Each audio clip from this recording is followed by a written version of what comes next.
შუადღე მშვიდობის მოგესალმებით შუადღე მშვიდობის. ჩვენ ძალიან ხშირად საუბრობთ ხოლმე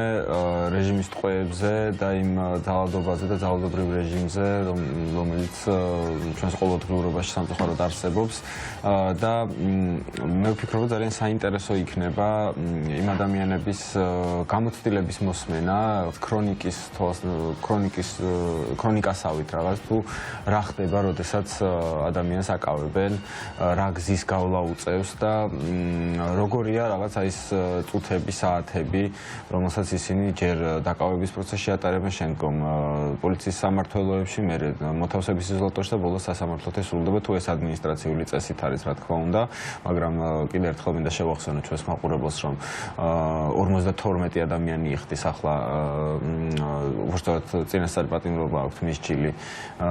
სისხლის სამართლის წესით და ჩვენ ყოველდღიურად საუბრობთ ამ ადამიანებზე და კიდევ ერთხელ მინდა რომ სოლიდარობა და მხარდაჭერა გამოუცხადო ამ ადამიანებს თუ კი ახლა გვიყურებენ. ვიცი რომ ყველას არ აქვს ამის შესაძლებლობა, შეიძლება ზოგს იმიტომ რომ უბრალოდ ტელევიზორის უფლება არ აქვს ან საშუალება, ზოგი იმიტომ რომ უბრალოდ ფიზიკურად არ იჭერს თავარი არხი ბევრ საფრთხეობაში, მათ შორის ჩემი მეგობარი ერთი, სადაც არ აქვს თავარი არხის შესაძლებლობა რომ უყუროს ამ არხს. ხო,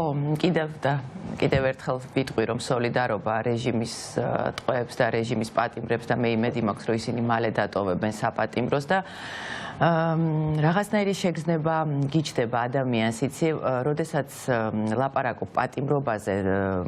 თითქოს ისეთი მოვლენა არის, რომ შენთან ძალიან შორს არის ეს ყველაფერი და შენ თავს ეს არასდროს არ მოხდება. ეს თითქოს გავს როგორც სიკვდილზე ფიქრი. ყველამ ვიცით, რომ რაღაცა პერიოდი მოდის ადამიანის ცხოვრებაში, რომ ეს სიკვდილის მომენტი დგება. მერე როდესღაც 100 წლის შემდეგ, მიუხედავად ამისა, ადამიანი მაინც ფიქრობს, რომ ეს რაღაცა შორს არის ძალიან და შენგან შორს არის, მოკლედ არ მოხდება. ასე არის ჩემ შემთხვევაში, ყოველ შემთხვევაში ასე იყო ეს დაპატიმრებაც. იმიტომ როდესაც პატიმრობაზე ვიგებდი ხოლმე ამბავს, ნუ ვფიქრობდი, რომ ეს შენ თავს არ მოხდება და შენ ეს არ შეგეხება. და სწორედ აი ამ ასე ვთქვათ რეჟიმის ტყვეების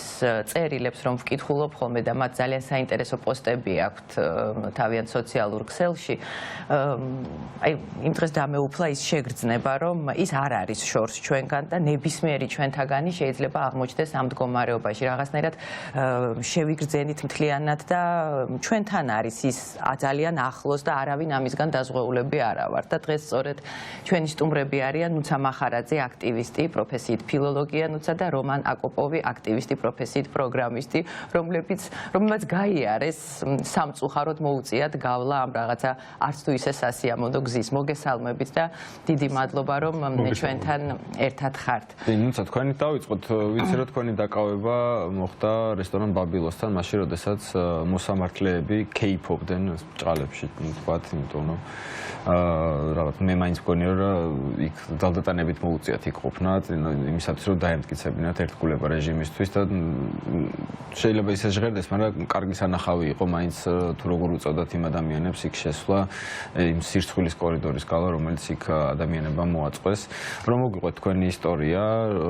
როგორ მოხდა თქვენი დაკავება და როგორ გაგრძელდა ეს? ორივე შემთხვევაში ისე დავიწროვდა ეს ასე ვთქვათ დაპატიმრებულთა წრე დავიწროვდა რაღაცნაირად, რომ ნუცა შემთხვევაში ჩემი კოლეგა და ჩემი მეგობარი გიორგი ჩაჩანიძე აღმოჩნდა თქვენთან ერთად და რომანის შემთხვევაში აღმოჩნდა გურამ მაცხონაშვილი, ასევე ჩემი მეგობარი და არაჩვეულებრივი რეჟისორი და ძალიან ისეთი საინტერესო ადამიანი არის ნამდვილად. ნუცა რო ვკითხულობდი შენს პოსტს, აი რამდენჯერმე წავიკითხე, იმიტომ რომ მართლა რაღაცნაირად ისე გაქვს აღწერილი იქ ეს დეტალურად, ეს მაინც ეთყობა ფილოლოგის ნიჭი თავისა შვება, რომ რაღაცნაირად არ შეიძლება რომ ადამიანმა არ გაიაროს ყველა ეს მომენტი და მე ვფიქრობ რომ ვის მოუწია ამის გავლა, რისი გულისთვის და რატომ. როგორ მოხდა, მოდი დავიწყოთ. მოგესალმებით, დიდი მადლობა მოწვევისთვის და აქვე ვიტყვი რომ სოლიდარობა და თავისუფლება ადამიანებს, რომლებიც სულად უსამართლოდ არიან ახლა საპყრობილეში. რაც შეეხება ჩემს დაპატიმრებას, ხო ესეთი საინტერესო აი ხო აქედან ესე ვიტყვი, საინტერესო ამბავი იყო რესტორან ბაბილოსთან ვაპროტესტებდით და უბრალოდ შეუძლებელია რომ იქ არ ყოფილიყავი, ან სადაც ვდგავართ ყოველ დღე, შეუძლებელია რომ არ იყო. აქეთ ამით დავიწყებ რა, შეუძლებელია ვერ წარმომიდგენია, სად შეიძლება იყოს სხვაგან, ხო? რაც შეეხება დაკავებას, ნუ ეს იყო არ იყო ადვილი, ასე ვიტყვი, არ იყო ადვილი, იმიტომ რომ იყო ძალადობა, სრულიად უწყინარად, მინდა ვთქვა, რომ თუ სხვა დღეებში შეიძლება უფრო ისე ყოფილიყავი, რა ქვია, უფრო აქტიური, როგორც თვითონ ამბობენ ხოლმე სამართალდამცველები. თუ დამრღვევები ძალიან დაღლილი ვიყავი და ფასადთან ვიჯექი და ჩემ მეგობრებს ვესაუბრებოდი და აი ეს სრულიად უმიზესოდ ერთ-ერთმა პოლიციელმა ჩემ მეგობრს მისცა შენიშვნა რომ ფეხი რატომ გიდევს კიბეზე აი პირდაპირ ციტირებ და მე ვთქვი რომ რატომ ელაპარაკებით ჩემ მეგობრს ასე თქვა აი ეს იყო ინციდენტი რის გამოც მე თმისთრევით და კიდურში ხელების ჩაკიდებული და ასე შემდეგ მე ყველამ ნახა ეს პირდაპირ ეთერში გადიოდა ეს კადრები რის გამოც მე დამაკავეს და აღმოჩნდა იქ სადაც აღმოჩნდა კი ჩემთან ერთად იყო ჩემს მხოლოდ იმიტომ რომ სიტყვიერად გამომესარჩლა გიორგი ჩაჩანიძე რომელიც ასევე კახა ჯაფარიძე და კახა ჯაფარიძე კი ბიჭებსაც რომელსაც გწელი თამათ იმათაც არ უმართლებთ ხოლმე ხო აი ხო ასეა ამიტომ ესეც შეუძლია რომ ეს თმა დროებით შეიჭრათ იმიტომ რომ არა ძალიან მტკივნეულიათ მით რო გითხრა ნუ არ ვიცი ეხლაც მტკივას გავყვი და ძალიან სულში შეგრძნება რამდენადაც მზადაც არ უნდა იყოს ადამიანი და რაც ცხადია ხა მე შინაგანაც ძალიან ბევრჯერ წარმომიდგინა ეს სურათი როგორ შეიძლება და ეს მომხდარიყო და მოლოდინი ცხადია მქონდა იმიტომ რაც ხდება ყოველდღე ჩვენს ქვეყანაში მაინც იმ მომენტში იმ წუთას ეს არის ძალიან დიდი სტრესი დიდი გაუგებრობა როგორი წარმოდგენილიც არ უნდა გქონდეს ძალიან დიდი გაუგებრობაში ხდები იმ წუთას და ნუ მე და გზა რა ხდებოდა ჩაქცვეს შემდეგ მანქანაში ჩამცვეს მანქანაში და მომაყოლეს ეს ჩემი დამცველი ბიჭები გიორგი და კახა და გადაგვიყვანეს შსს შენობაში მცნობელ შუშებიან შენობაში კახეთის გზატკეცილზე სადაც პირველად აი ეს აუცილებლად მინდა ვთქვა რომ მარშრუტკაში ბიჭები ძალიან ხნედ იყვნენ როგორ არ შეეძლოთ რომ გაჩვენებულიყვნენ რომ რის გამო ან გოგოს რისთვის იჭერთ და ჩვენ რატომ დაგვიჭირეთ კაცები არ ხართ აი ეს დიალოგი იყო რა ხდება რა ამბავია ნუ რაღაც ხო შეიძლება არსებობდეს დროს ეხლა სამარშრუტო მანქანა რომ მესმის ხო მახსენდება ის მოვლენები რაც ვითარდებოდა ხოლმე ასეთ მანქანებში როგორ უსწორდებოდნენ და აწამებდნენ ადამიანებს ამიტომ თავისთავად იქ ჩაჯდომაც რაღაცა შიშის ზარივით ალბათ თავდაპირველად მე როგორც მართლაც რამდენიმე წუთი არ ვიცი ეს ამდახას გრძელდებოდა მე არ შემეძლო ლაპარაკი არ შემეძლო საერთოდ არაფრის უნარი არ მქონდა ანუ აზროვნებაც იმიტომ რომ რაღაცა მომენტი რაღაც წამები გონება დავკარგე რა წათრების პროცესში. ამიტომ უნარო ვიყავი ფაქტობრივად უბრალოდ ეს ბიჭები ეგრევე რომ შემომაყოლეს ასე ვთქვათ ისინი არ ჩერდებოდნენ და ამას ელაპარაკებოდნენ ამ პოლიციელს მე რაღაც დროის შემდეგ უბრალოდ უკაცრავად ეს პოლიციელები ვინც მანქანაში თქვენთან იყვნენ უკვე სხვა პოლიციელები იყვნენ და არა ისინი ვინც თქვათ თავიდან დაგაკავეს ამ ამას მე ვერ ვიტყვი ვინც მიმათრებდა ის შემომყვა თუ არა თუმცა იქ ადგილზე ვინც იყვნენ იმ პოლიციელები და სამი იყო მე მგონი ვინც საბოლოოდ ჩვენთან ერთად ჩასხდნენ ამ დასაჭერებს ვეძახით მე და ჩემი მეგობრები მარშრუტკაში და ამის შემდეგ მე უბრალოდ მოვახერხე რაღაცა დროის შემდეგ რომ ბიჭებისთვის მადლობა გადამეხადა პირველი რაც მინდოდა ეს იყო რომ მინდოდა რომ მათ დავლაპარაკებოდი იქ შიგნით ძალადობას ადგილი არ ქონია რასაც ჩვენ მიჩვეულები ვარ თუმცა შიში სანამ გამოირყვევი რომ არაფერი გემუქრება ძალიან დიდია და თან ბიჭები რომ იქ იყვნენ და არ ჩერდებოდნენ და არ ემორჩილებოდნენ როგორც მათ უნდათ ეს ცალკე სტრესი და შიში იყო ცხადია თუმცა ეს ცემას და არტყმას და ასე შემდეგ სიტყვიერ შეურაცხყოფასაც იმ მარშრუტკაში ადგილი არ ქონია ნუ ეხლა თუ არ გავითვალისწინებთ როგორ შემათრიეს ახლა შიგნით ხო და ასევე ბიჭებიც იგივენაირად არის ზოგი გიორგი თმით დაითრიეს ნუ როგორც არის ძალადობი ჩვენ ამ შემთხვევაში გადავიდა თვითონ ეუბნებოდნენ ეს პატრულის თანამშრომლები იყვნენ ჩვენ ვინც დაგვაკავა. ამ ბიჭებს მე ესე ძალიან ხუმრობით რომ თქვენო ძალიან გაგიმართლათო რომ ჩვენ დაგიჭირეთო და რატო ესე ნეკდო მე რომ გედედე მოვიდა ბაბილოსთანო და აი მე უკვე არ გაგიმართლათ იქნებოდა. ხო, ცხადია, ხო, სისხლის გუბეებს ძირითადად მარშრუტკებში გედედეს თანამშრომლები აყენებენ. თუმცა ხა არც პატრული ჩამოვარდება ალბათ, როცა ამის საჭიროება და ნუცა, ჩემთვის იყო ძალიან რთული შემოწმება, როგორ ამ გამოწმებენ და გჩხრეკენ, ასე ვთქვათ, სანამ გადაგიყვანენ საკანში, ხო? დიახ, კი, ეს მე მთელი ეს პროცესი როდესაც ჩვენ მიგვიყვანეს სანამ გააგრძელეთ ჩაგეკითხებით აი იმ გედედესთან საინტერესო მომენტია აქ ჩემი აზრით, იმიტომ რომ ეგ კიდევ ერთხელ ცხადყოფს იმას, რომ საპატრულო პოლიციის თანამშრომლებმა ძალიან კარგად იციან გედედე როგორ იქცევა და ეს როგორც ხვდები ახლა მე ლოგიკურად რაღაცა ცოტა ნიშნის მოგები და ხუმრობითაც თქოს, იმიტომ რომ თითქოს ეს რაღაც მოცემულობა არის და გაგიმართლათ და გეხუმრათ ამასთან დაკავშირებით, ხო? რამ მაგის გარდა კიდე იყო რაიმე სახის ხსენება მაგასთან მიმართებაში, გედედესთან მიმართებაში? გედედესთან მიმართებაში არა, იცით როგორ არის, ჩემთან ერთად ამ ორი ბიჭის გარდა, გიორგის და კახას გარდა კიდევ მერე საბოლოოდ ჩვენ 4 ბიჭი და მე ერთი გადაგვიყვანეს იზოლატორში, ამ დიღმის ცნობილ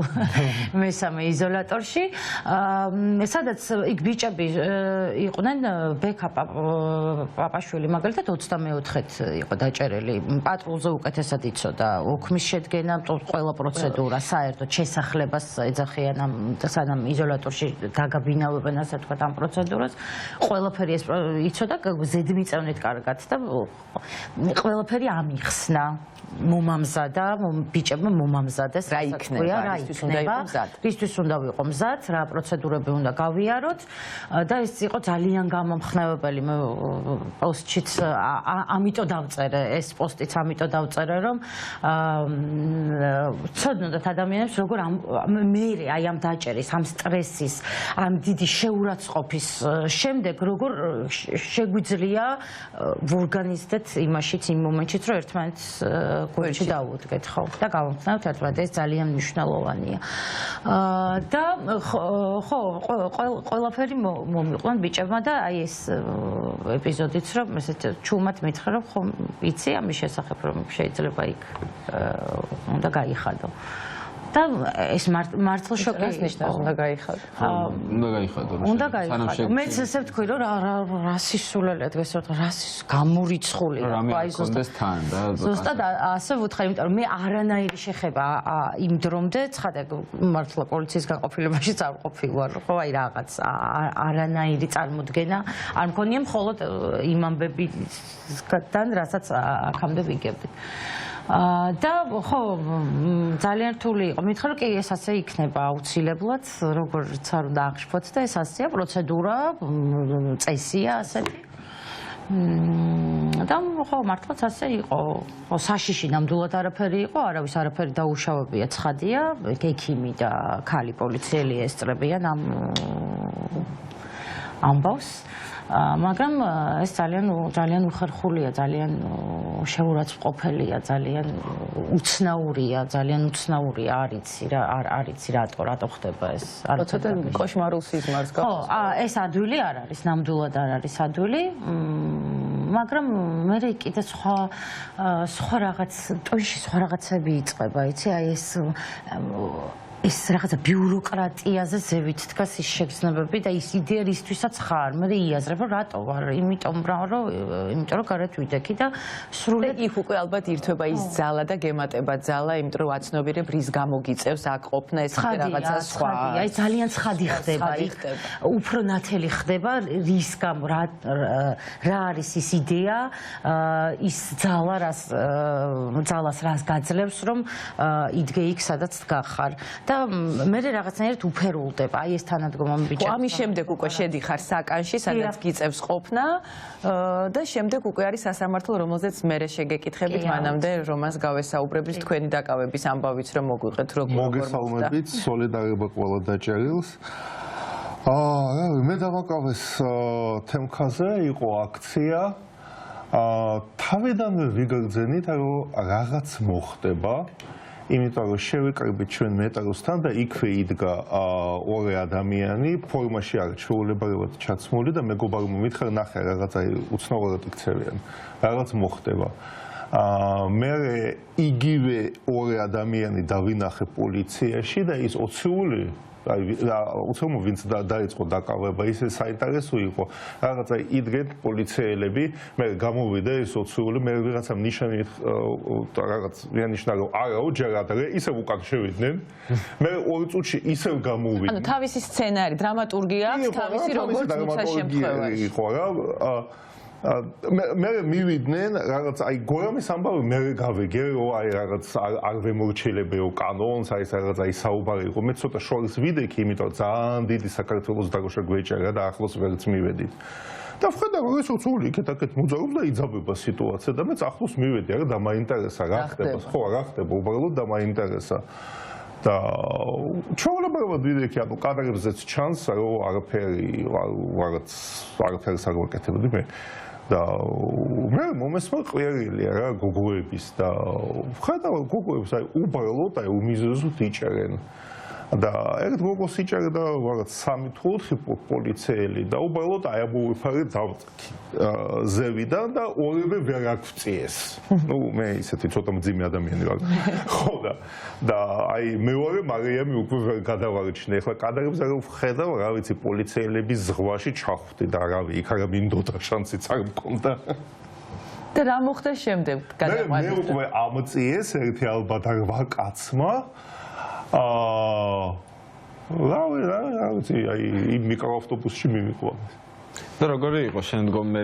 საინტერესო ძალიან კორექტული აი ახლა არ მომატყუებ მეც მქონდა მოლოდინი რომ ახლა რა ვიცი რაღაც აი ძალადობა ეს კეთილი პოლიციელები შეხვდნენ ეთყო არა მე ამ პოლიციელებს ისე ვიცნობ ახლა ისეთი თემა რა ის სახეზე ვიცნობ იმიტომ რომ ყველა აქციაზე და იგივე პოლიციელებს ვხედავ და მე აღმოჩნდა რომ ეს რაღაცა ტურისტული პოლიცია ანუ უბნის პოლიცია კი არის რაღაცა ისეთი გაცალკე განყოფილება არის ტურისტული პოლიცია და ისინი მთელი ის ქალაქის მასშტაბით მუშაობენ და ის ტურისტული პატრული იყო ძალიან კორექტული მე ვეთყოდა რომ ძალიან მეგობარულიც იყო ანუ არავითარი რაღაცა დაძაბული საუბარი ლანძღვა მით უმეტეს ძალადობა მთელ პროცესში ძალიან კორექტულად ყველა იქცეოდა იზოლატორშიც და ის პატრულის მხრიდანაც ხო, ну, მე ვფიქრობ, რომ ეხა გამართლების ამბავი, იმიტომ რომ საპატრულო პოლიციის თანამშრომლები იყვნენ და არ იყვნენ ეგრეთ წოდებული კრიმპოლის თანამშრომლები, რომლებიც უფრო მეტი სისასტიკით და უზრდელობით გამოირჩევიან და აღარაფერს აღარ ვამბობ გედედეზე და საპატრულო პოლიციას როცა სჭირდება საკმაოდ აგრესიული და გასულია ჩარჩოებიდან და ამას არაერთი შემთხვევა არსებობს, მათ შორის უშუალოდ აქციაზე დაკავებების პერიოდშიც არაერთი შემთხვევა იყო. გაგიმართლათ ერთმანეთს რომ ეგეთი იცით რა შეიძლება ცოტა არაპოპულარული აზრია, მაგრამ პოლიციაში მუშაობს 45,000 ადამიანი. ხო, 55. მე არ მჯერა რომ 55-ვე არის სადისტი. მეც არ მჯერა. ხო, ალბათ არის 200, 300, 500 და ნამდვილად იქ არიან ძალიან ბევრი ადამიანი. იცით აი იზოლატორში, მოდიში ვეთქვა რა, იცით რა იზოლატორში რამდენი ადამიანი შემხვდა პოლიციელს გულისხმობ, ხო, აი რაღაც პერსონალი. ვინც მეკითხებოდა აქციაზე დაგიჭერეს და კი და აი ხედავ ყელ შეიჭედება სიტყვები აი რაღაც კეთილი უნდა მითხრას აი რაღაც თბილი და ვერ მეუბნება და მე ადამიანი უფრო მეწოდება იმიტომ რომ მე სხეულით ვარ დაკავებული და ის სულით პატიმარია აი ზუსტად ამაზე ვფიქრობდი რომ ის კანონები რომელსაც აი ეს რაღაცა სრულიად გაუნათლებელი და არ ვიცი რა დავარქვა აი ამ ადამიანებს ვინც ქმნის აი ამ საშინელ კანონებს საბჭოთა კანონები მოდი დავარქვა ის საბჭოთა კანონიც აღარ არის ის ნიღბის ადამიანის დაკავება ეს საბჭოთა კანონი არ არის ეს არის აბსოლუტურად რაღაც იდიოტური კანონი გაუნათლებელი ადამიანების რომლებსაც უნდათ რომ რაღაცნაირად დაიმორჩილონ და დამონებულები არიან ერთი ადამიანის მიერ აი ზუსტად იმ ადამიანებზე ვფიქრობ იმ პოლიციელებზე რომლებიც ვფიქრობ რომ რაღაცა შეიძლება საღგონებაზე იყვნენ რატო შეიძლება დაემორჩილონ რატო შეიძლება ეს კანონი მიიღო და ამის გამო შეგეძლოს დააკავო ადამიანი ერთშვენიერ დღეს რომ გამოვიდეს კანონი იმის შესახებ რომ რომ ვისაც თავზე ქუდი ახურავს, ის უნდა დავიჭიროთ. ამის გამო, ქუდის გამო, ესე იგი, შეუნდა დათანხმდე და დააკავო ადამიანები. ხო არსებობს რაღაცა შენი 21 საუკუნეა რაგანა რა ხელფასს გიხდიან ამისთანაც, რომ აი ამას შეიძლება შეეგო. მე მახსოვს ახლა სკოლის პერიოდში საბჭოთა კავშირის დროს ვსწავლობდით და საკმაოდ ისეთი იყო სკოლის კანონებიც უნდა დამორჩილებოდი, სკოლის განაწესი იყო და საკმაოდ ისეთი კანონები არსებობდა განსაკუთრებით დაწყებით კლასში. მე დაიშალა ეს საბჭოთა კავშირი და აბსოლუტურად გავიშალეთ ყველანი, მაგრამ მე მახსოვს რომ ის ბავშვების რაღაცა ნაწილიც კი სკოლის მოსწავლეები რაღაცებს არ ვემორჩილებოდით, იმიტომ რომ რაღაცნაირად აღზრდილები ვიყავით ისე და ჩვენი თავის, ასე ვთქვათ, თავისუფლება სადღაც შიგნით არსებობდა. აი ამას ვერ ვხვდები და ვერ ვიაზრებ, რომ როგორ შეიძლება რაც არ უნდა ვიღაცამ გიბრძანოს პირბადის გამო შეძლო ადამიანი აი ესე ეცე და დააკავო. აი ეს არის ძალიან უცნაური და მე ამის იმედი მაქვს, რომ სისტემა აი ესე უნდა ჩამოიშალოს მათი სისტემა და დაფიქრდნენ აი ეს ადამიანები, ვისაც ჩვენ ეხა კეთილ პოლიციელებს ვეძახით, რომ როგორ აპირებენ ისინი გაგრძელებას ცხოვრების. ერთ დღეს მართლა ქუდის გამო შეიძლება დაიჭირონ ადამიანი და ამის გამო აფურთხონ და ცემონ. ეს არის ამის მოსამართლეები, რომლებიც თავჩაქინდრულები გამოაქვთ განაჩენი, იმიტომ რომ აბსურდულ სიტუაციაში აღმოჩნდნენ. ეხლა ბაჩო ქაჯაიას, ჩემი კოლეგების და ანატ ყებუჩავას ამბავი სასამართლო იყო გუშინ ბაჩოსი. ის ვიდეო მტკიცებულება არსებობს, სადაც ამ ადამიანებს ედავებიან გზის გადაკეტვაზე. ვიდეო მტკიცებულება არსებობს, სადაც უამრავ ხალხში არიან, უბრალოდ ცნობადი სახეები ამოიცნეს და ამის გამო ადამიანებს იბარებს სასამართლოში და ჯარიმას უწესებ. აი არ ცხვენიათ ღამე რომ იძინებენ, როგორ იძინებენ საერთოდ. აი როგორ ერთმანეთს როგორ არ მოსდის თავში აზრად, რომ კაი შეიძლება წინააღმდეგობაში არ შეხვიდე, მაგრამ დატოვო რა თანამდებობა, დაწერო განცხადება, თქვა რომ აღარ მინდა მუშაობა. მე არ ვიძახი, საერთოდ ნუ ამოიღებ ხმას, ნურც აქციაზე ნუ გაყვალ და ნურც ჩაუშვებ ნურავით, მაგრამ შეეშვი ამ სამსახურს. აი ეს არ მესმის მაპატიეთ აღელვებისთვის, მაგრამ აი ამას ვერ ხვდები. ეს არის ჩემი მუდმივი კითხვა, რომ როგორ არ გამოჩნდა. მოდი ვთქვათ, ერთიც კი მე მახსოვს სახელი და გვარი არ მახსოვს უბრალოდ აეროპორტის თანამშრომელი საპატრულოსი ალბათ არ ვიცი, რომელმაც დატოვა. და ერთი მოსამართლე არის. ერთი მოსამართლე, რომელმაც გამოიტანა ასე ხუჭვა. რომელმაც სხვა პრეცედენტი აი ახლა აი ამ ბოლოს მომხდარი ამბების შემდეგ არ მახსოვს და თვითონ თავისი თვალით უყურებენ. ყველაზე კარგად ჩვენს ყველაზე კარგად მათ იციან რა ხდება იმ მარშრუტკებში, როგორი დაზიანებები დალეწილი ხალხი მიყავთ იზოლატორებში, ვის ხედან ციხეში ყველაზე კარგად მათ იციან. მათი ბიოგრაფიიდან დაწყებული ბოლოს მათი აქტივიზმით დამთავრებული ყველაზე კარგად მათ იციან რა ხდება და როგორ შეუძლია აი შემიძლია არ შემოგიერთეთ აი ამ კითხვაში დიდი კითხვა რა კითხვის ნიშანი რომელსაც პასუხი ვერ გავეცი არის ეგ როგორ შეუძლია მით უმეტ 5000 ადამიანიდან როგორ არ გამოვიდა 100 აი 100 მაინც და არ თქვა რომ აღარ გვინდა ჩვენ აღარ შეგვიძლია ხო იმიტომ რომ ეს რომ მოხდეს მე დარწმუნებული ვარ რომ ეს სისტემა ჩამოიშლება სხვანაირად ვეღარ ხედავ გზას და აი მართლა დიდი კითხვის ნიშანია ჩემთვის რომ აი როგორ აგრძელებენ ეს ადამიანები ცხოვრებას ან ხო გრძელდება ცხოვრება მე რას აპირებენ მე როგორ უნდა გააგრძელონ ან ეს არის ამ რეჟიმის მთავარი ნიშანი აი ასე ყავს არ ვიცი ჩვენ ამას ბოლომდე ვერ გავიგებთ ამ პროპაგანდისტ აი ამ სიბინძურის რასაც ისინი ატრიალებენ მაშინ რა ქვია სიღრმეში ვერ ჩავალთ იმიტომ რომ შეუძლებელია იქ ჩახვიდე და იყო დარჩე ადამიანად უბრალოდ ატრიალებენ ისეთ ამბავს ამ ადამიანების გარშემო ასკი გამეორდები პროპაგანდა იქნება ეს დაშინება იქნება რაღაცის მოტყუება სრულიად სხვა რეალობის შექმნა მათთვის რომ არის ის რეალობა როცა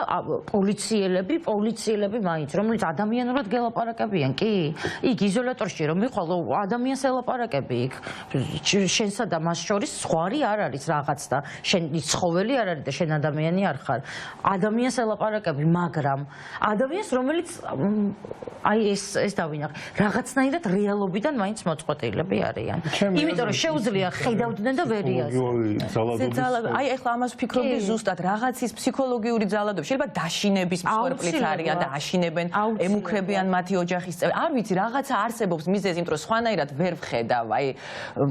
ვერ წარმომიდგენია იმიტომ რომ განა რა ხელფასი აქვს პოლიციელს რიგით პოლიციელს ისეთი რომ უჭირს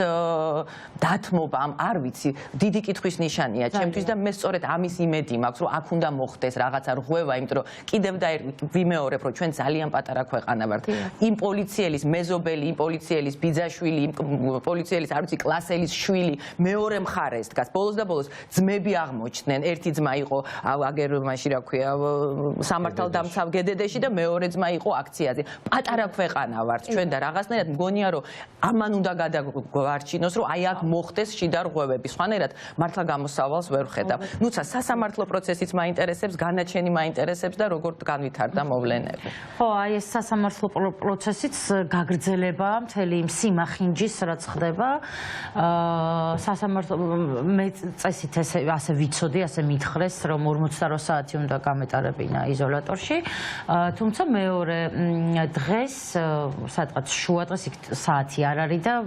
ყოველწუთას თუ არ იკითხებ, აღქმა არ აქვს, იმიტომ რომ დღის სინათლე არ შემოდის, არ იცი რა დროა. ნუ სადღაც შუა დღესას, აი ძალიან ოპერატიულად გაიგო ეს ჩემი საკრისკარი და სასამართლოზე მიდიხარ, რომ ისე რომ ნუ ვერც ადვოკატს დაურეკე ცხადია, ვერავისთან დარეკვა ვერ მოვახერხე. აი ესე ჩამსვეს, წამიყვანეს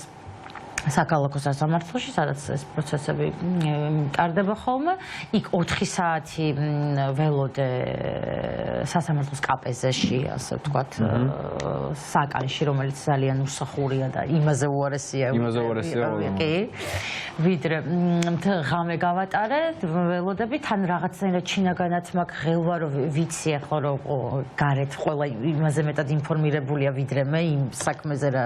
სასამართლოს შესახებაც, მაგრამ მაინც ღელვა, იმიტომ რომ ადვოკატს ვერ დაურეკე, ჩემებს ვერ დაურეკე და მოლოდინი მაქვს, რომ შეიძლება ადვოკატმა საერთოდ არ იცოდეს მათგან, რა თქმა უნდა, ამის მოლოდინი მაქვს და ეს დაჩქარებულად ჩემი გაყვანაც გონია, რომ ამას ემსახურება, რომ ვერავინ ვერ გაიგოს, როგორ ჩატარდება ჩემი სასამართლო პროცესი. ნუ ეს ღელვა იყო კიდე ეს ბოლო წერტილი, ალბათ აი 4 საათი იქ რაც ვიჭექი, ყველაფერი აი გამომაცალა ყველანაირი ენერგია. და ნუ როგორც იქნა საღამოს 9 საათზე თუ არ ვწდები, დაიწყო ჩემი სასამართლო პროცესი. ცხადია, ადვოკატებიც იყვნენ და ყველანი იყვნენ იქ, ვინც უნდა ყოფილიყვნენ. ჩემი მოსამართლე იყო ქალბატონი ლელა მილდენბერგერი, ცნობილი ადვოკატია, კი ბატონო, ცნობილი მოსამართლეა, ჩემგან არ გაიგებთ პირველად მის სახელს. და ესეთი ერთგული, დიდი ერთგულებით გამოირჩევა დანაშაულებრივი რეჟიმის მიმართ. ისიც ჩართულია იმ კონვეიერულ სისტემაში, როგორც არის ცეკვავა არის ეგეთი, ცაცუა არის ეგეთი, კი ბატონო, ცაცუა, კი ბატონო, ყველასთვის ცნობილი სახელები და გვარები. ნუ სასამართლო იყო როგორც ყველა, როგორც ეს ხო პირველი არ იყო ცხადია, როგორც ყველა სასამართლოზე სცენარი ასეთია, სურათი ასეთია. უსამართლოდ დაკავებული ადამიანის სასამართლოზე მოდის ორი პოლიციელი, ან ძალიან ბევრი მოწვეს აქვს საუბარი, ესე იგი ბრალდების მხარედან, ხო? რომლებიც არიან სრულ მოწმეები, რომლებიც იტყუებენ, ყველამ ვიცით, რომ ეს მოწმეები ყველანი აბსოლუტურად ყველა იტყუება. ყველა არის მატყუარა. სანამ ამ ტყუილს იტყვიან, მანამდე ცხადია მოსამართლე აფრთხილებს, რომ სრულჩვენებისთვის სისხლის სამართლის კოდექსით ისჯებიან ადამიანები ძალიან აუღელებლად. ნუ აუღელებლად ესეთი ნათქვამია. ძველს ეტყობ. ხელსაც აწერენ რაღაც. კი, ხელს აწერენ ამას. ჩემ შემთხვევაშიც ასე მოხდა. მოვიდა ნინო მელაძე, ახალგაზრდა გოგო, ჩემზე პატარა არის ის, რომელიც პირველად ვნახე შესასოს შენობაში მიმოყვანეს რომ თქვი, იქ მარშრუტკიდან რომ ჩამავადი, ესეც პროცედურა ალბათ რომ ქალს-ქალმა უნდა დაადოს ბორკელი და კაც-კაცმა, აი იქ მარშრუტკას რომ ვიყენებ, მე ხამუში, მაგრამ არა უშავს. ხო, მაპატიებენ. აი იქ დამხვდა ქალბატონი ნინო. აი ეს იგივე ქალბატონი ნინო მოვიდა შემდეგ. ნუ როგორც ვიცი, სასამართლო დარბაზში ფოიეში ძალიან ბევრი იმეცადინა და ძალიან ბევრი ინერვიულა და ხელები დაიმტრია, რომ ეს ტექსტი ეთქვა, მაგრამ ნუ მაინც გაუჭირდა, თუმცა თუმცა მაინც თქვა ესეთი რამე თქვა პირიდან ამოუვიდა ნამდვილად და თქვა რომ კიო მე რესტორან ბაბილოსთან ვიყავი მთელი საღამოო და ჩემი თვალით ვუყურებდი 10 მეტრის 5 ან 10 მეტრის დისტანციის დაშორებიდან რომ როგორ იდგა გააბმით როგორ გვაგინებდა ამ პერიოდულად თან გზასაც ვკეტავდი და თან ხელს უშლიდი პოლიციელებს სხვა ადამიანებს რო აკავებდნენ მათ დაკავებაში აი ამ ყველაფერს ერთად ვაკეთებდი და ამას ნინო მელაძე ყველაფერს უყურებდა აი რა გითხრათ მე ეს მომისმენია სხვა სასამართლო პროცესებზე ვწყობილვარ ჩემი მეგობრების და ზუსტად იგივე სცენას უკაცრავად აი ვინც პირველად იმ პოლიციელმა ვინც გითხრათ რომ ფეხი რატო გიდევს კიბეზე იმას ამ კამერები არ უკეთია იმიტომ რომ მე აი თუ შეიძლება ჩავამატებ ახლა რომ როცა ამ მარშრუტკაში პირველად ესე შემაგდეს და რაღაც აზრը მოვედი გზაში ამ ბიჭებს ერთ-ერთი პოლიციელი ეუბნება რომ ეხლა ქალბატონო ხელი დაარტყა პოლიციელსო და აბა არ დაგვეჭირაო და აი მართლა ყველანაირი ძალა რაც კი შერჩენილი მქონდა აი აღმოხდა ყვიროდი მართლა ყვიროდი პოლიციელს უყვიროდი რომ ხო შეიძლება აი რაღაცა სიმართლესთან ახლოს მაინც ხო შეიძლება იყოს არა ვინ ვის დაარტყა ხელი ყებიდან ჩამოგვაგდო ამ კაცმა და ეგ უთხარი მაგაზე გამახსენდა რომ სამხრე კამერები ხომ გააქვთ ამოვიღოთ და ნახოთ ვინ ვის დაარტყა ხელი ვინ ჩააგდო ვინ ვის შეურაცხყოფა მიიღეს არა სამხრე კამერები ჩართული არ ქონდა არა ჩართული არ იყო ცხადია ეს კამერები არ არსებობს და მე რა მოხდა სასამართლო პროცესი იყო ეს დიდი ტყუილი ჩემი მეგობრები იქიდან ვინც პირველად იყო გამოდიოდნენ აი მართლაც სულაც იმიტომ კი რომ მე დაჭერილი ვიყავ იმიტომ რომ არსებობენ ადამიანები ახალ რა მნიშვნელობა აქვს აქ ქალები კაცები ბიჭები პატარა ბიჭები და გოგოები რომლებიც შეუძლია მოვიდნენ თქვენ არც საერთოდ არ უნახავთ უდიდესი ტყუილი სასამართლოში ისე რომ ნუ კი ხელები უკანკალებთ ხა მაგას ვერ დავაბრალებ ხელი არა უკანკალდა და ხმა არა უკანკალდა თქო მაგრამ ნუ აი ამ გაუგონა სიცრუეში და მონობაში ცხოვრობენ ეს არის ყველაზე ტრაგიკული მთელ ამ ისტორიაში ყველაზე ტრაგიკული და შემზარავი არის აი ეს ადამიანები რომლებსაც აი უკაცრავად ესე დაათრევენ ერთი პროცესიდან მეორეზე ეხა იმ დარბაზიდან რო გავიდოთ ხა გვიანი იყო მე შეიძლება მეორეში გადაენაცვლები და იქ უცბად რაღაცას და საბოლოოდ რა მოხდა ჯარიმა საბოლოოდ 3000 ლარიანი ჯარიმით გაგათავისუფლდა მე როგორც წვრილმანი ხულიგანი რომან ძალიან მოკლედ თქვენიც რომ მოგვიყვეთ სასამართლო პროცესი ხო მეც გადამიყვანეს იქ საკანში საკან არა ვიცი ზოოპარკში ალბათ უკეთესი საკნები იქ გავეცანი გვარამ სხვათა შორის ხო ბევრ ვილაპარაკეთ სანამ ჩემი სასამართლო დაიწყო მისი დაიწყო მოგვიანებით არა ვიცი სასამართლოს ეს არ გავდა იქ პროკურატურიდან ვიღაც ხალი იყო მთელი პროცესი რაღაც TikTok-ში რაღაცა სკროლავდა საერთოდ არ აინტერესებდა ეს ხო საერთოდ არ აინტერესებდა ეგ პროცესი ზუსტად იცოდა რითი დამთავრდება ჩემებს ტექსტის დაზეპირება არ გაუჭერდათ ალბათ ეგ პლუსია ვინც მოწმე იყო პოლიციელები კიდევ კაი ტელევიზია იყო იმ აქციაზე და აი მთელი ის ჩემი რაღაც დანაშაულის პროცესი გადაღებული იყო და იქ რაღაც წესი არსებობს მაგალითად თუ მე ხელს ვუშლი ჯერ უნდა გამაფრთხილონ რომ ხელს ვუშლი და თუ არ დავემორჩილები მერე უნდა დამაკავონ და აი მთელი ეს რაღაც ამბავი იყო სულ 4 წამი და უარებე მიმტკიცებდა რომ გამაფრთხილეს აი რაღაც აი ლოგიკაში ვერ ჯდება ეგ ყველაფერი მაგრამ რა თქმა უნდა უკვე არაფერს არ აინტერესებდა და 2800 ლარით მეც დამაჯარიმეს ხო ნუ არ ვიცი ეს ყველაფერი გავს და სამწუხარო რეალობა არის მაგრამ ეს ყველაფერი მიდის იქითკენ რომ აი ზუსტად მე-20 საუკუნის 20-ან 30-ან წლებში რაც ხდებოდა რომ დიქტატურის სისტემის სქემის სისტემა არის ასეთი რომ ადამიანებს ისეთ ბრალდებებს უყენებდნენ მაშინაც რომ შოკირებულები იყვნენ და ზოგი თავს თვითმკვლელობით ამთავრებდა ამ ყველაფერს და უბრალოდ ისეთ სასოწარკვეთილებაში უნდათ რომ ჩააგდონ ადამიანები რომ აი ხო არის რომ ხდება ცხოვრებაში რაღაცა მძიმე ტყუილს რომ გეუნებიან თავის მართლების